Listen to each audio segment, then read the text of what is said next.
जांच। हालांकि अभी सूत्रों के वाले से खबर है, लेकिन एनआईए अब इस जांच को आगे बढ़ा सकती है। बार बार आखिर क्यों इस तरह की घटनाएं हो रही हैं? पथराव और आगजनी के लिए विदेशी फंडिंग से जुड़ा भी अपडेट है, यानी कि इस हिंसा और आगजनी के लिए विदेशों से फंडिंग हुई है, ये भी जानकारी मिल रही है।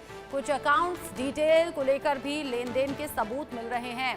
हो सकती है कोई बड़ी कार्रवाई और कुछ ऐसे नाम भी उजागर हो सकते हैं जिनको लेकर एनआईए जांच का दायरा आगे बढ़ा रही है। बड़ी खबर नागपुर से हिंसा से जुड़ी हुई है, जिसमें एनआईए इस जांच को आगे बढ़ा सकती है।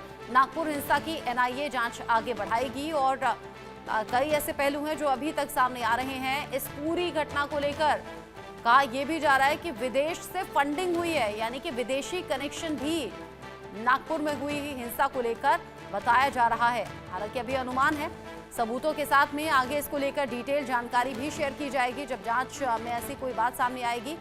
पत्थरबाजी और दंगे की प्लानिंग को लेकर यहां जांच होगी और एनआईए ये पता लगाने की कोशिश करेगी कि आखिर इसके पीछे है कौन। महाराष्ट्र एटीएस भी नागपुर हिंसा की जांच में जुटी हुई है।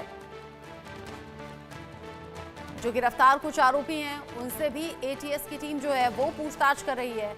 एटीएस की टीम तो अपनी जांच को आगे बढ़ा रही है, लेकिन साथ ही साथ इस पूरे मामले में अलग अलग एंगल से जांच हो रही है और अब एनआईए भी इस जांच में शामिल रह सकता है, यानी कि एनआईए अब इस जांच को आगे बढ़ा सकता है। जिस तरीके से पत्थरबाजी हुई, जो दंगा यहां पर हुआ, 50 से ज्यादा गिरफ्तारियां अब तक हो गई हैं। ये तस्वीर आप देखिए, नागपुर की ये तस्वीरें, कैसे आगजनी यहां पर हो रही है, कैसे यहां पर आप देखते ही देखते माहौल तनावपूर्ण हो गया। पत्थरबाजी को लेकर अब जानकारी ये भी कि पहले से पत्थर इकट्ठा किए गए थे, देखते ही देखते माहौल बहुत ज्यादा बिगड़ गया, खराब हो गया। नागपुर हिंसा मामले को लेकर पुलिस भी जांच कर रही है, लेकिन साथ ही साथ एटीएस के साथ अब एनआईए की टीम भी इस जांच में आगे बढ़ सकती है, यानी कि एनआईए के हाथों ये जांच आगे हो सकती है। एक और बड़ा अपडेट आप जानिए, नागपुर हिंसा केस में अब तक 5 एफआईआर दर्ज हो गई हैं। इसमें 52 नामजद हैं और 500 से 600 अज्ञात लोगों पर यह एफआईआर दर्ज हुई है। एफआईआर में सैफ अली खान, अदनान का नाम है, फैजान है, अयाजुद्दीन है, इमरान है, ये कुछ नाम है ऐसे जिनके खिलाफ एफआईआर दर्ज हुई है। अब तक 51 ऐसे दंगाई हैं जिनकी गिरफ्तारी कर भी ली है पुलिस ने। 46 आरोपियों को 14 दिन की न्यायिक हिरासत में भेज दिया गया है। इस दंगे में सबूतों के आधार पर कार्रवाई हो रही है। 6 आरोपियों का अस्पताल में इलाज जारी है। महाराष्ट्र एटीएस भी हिंसा की जांच में जुटी हुई है।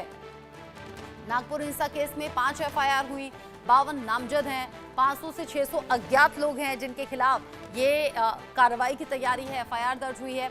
बड़ी बात ये कि अब तक की जांच और अब तक की जो बातें हैं वो निकलकर सामने आ रही हैं, जिसमें मालूम होता है कि इस पूरी हिंसा की प्लानिंग पहले से थी।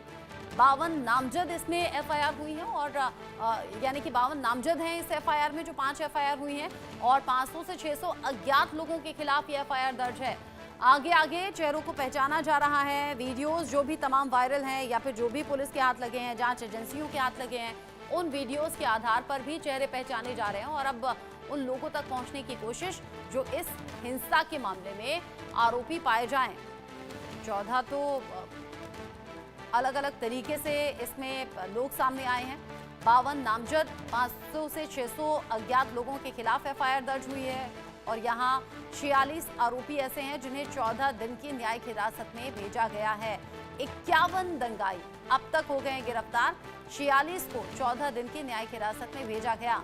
पत्थरबाजी आखिर कैसे हुई, छतों पर पत्थर कैसे इकट्ठे किए गए, कैसे वाहनों को फूंक दिया गया, आगजनी, हिंसा, पत्थरबाजी, इन सभी बातों को लेकर, इन सभी पहलुओं पर जांच आगे बढ़ रही है।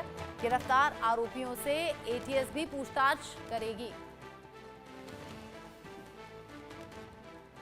दीपक विश्वकर्मा इस खबर को लेकर ज्यादा अपडेट के साथ जुड़ गए हैं, इंडिया न्यूज संवाददाता मेरे साथ में। दीपक, आवाज मिल रही है आपको? रिया क्या है, 144 लगा हुआ है? हाँ, लगा हुआ गया, हमारा बंदोबस्त भी है और हम उसके बारे में कुछ आगे कुछ हादसा न होना चाहिए उसके बारे में हम प्रिकॉशन पर ले रहे हैं। सर, 144 कब तक रहेगा? क्या चीज़ें हैं ऐसी जिसको आप माइन्यूटली देख रहे हैं और इसको कितना एक्सटेंड किया जाएगा? ना उसमें तो कब तक रहेगा तो हमारे माननीय सीपी सर डिसाइड करेंगे और हमारा जो है कि सिचुएशन नॉर्मल रखना, आगे कोई किसी ने इसका फ़ायदा उठा के कोई इंसिडेंट्स फिर से ना होना चाहिए, इसलिए हमारे SRPF की 5 कंपनियां हैं, RCP यूनिट है और लोकल बंदोबस्त भी डिप्लॉय किया गया है। मुंबई पुलिस के अलावा कोई और भी इस पूरे मामले में जांच के लिए अप्रोच हुआ है क्या? इस तरह की भी कोई जानकारी है? नहीं, उसके बारे में पता नहीं मुझे। सर, अभी जो मौजूदा स्थिति है, आप लोग लगातार गश्त कर रहे हैं, तमाम आपके पुलिसकर्मी भी घायल हुए हैं, उनकी मौजूदा स्थिति क्या है?